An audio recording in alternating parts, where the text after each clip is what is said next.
Untuk mencegah penularan COVID-19 dalam lingkup sekolah, pihak sekolah menerapkan protokol kesehatan yang ketat, mulai dari penggunaan masker, pemeriksaan suhu tubuh, dan juga menyediakan wastafel di depan ruang kelas. Pihak sekolah juga memberlakukan pembatasan agar tidak terjadi kerumunan. Dalam satu kelas cuma sebagian yang masuk. Sekitar berapa orang yang masuk? Sekitar 1 sampai 20 orang. Untuk teman-temannya sendiri dalam satu ruangan ada berapa jumlahnya? 1 sampai 20 orang atau 18 orang. Tapi yang biasanya sebelum adanya aturan seperti ini berapa jumlahnya? Apakah 40 atau berapa?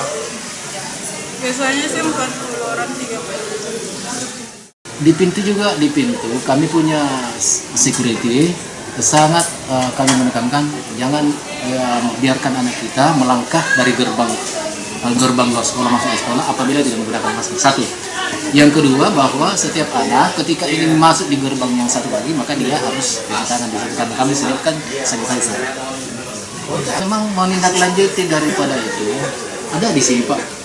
Ada datanya di sini bahwa kami punya guru-guru sudah alhamdulillah sudah vaksinasi 1-2 rata-rata. Dari 50 lebih guru kami sudah 97-98% sudah vaksinasi.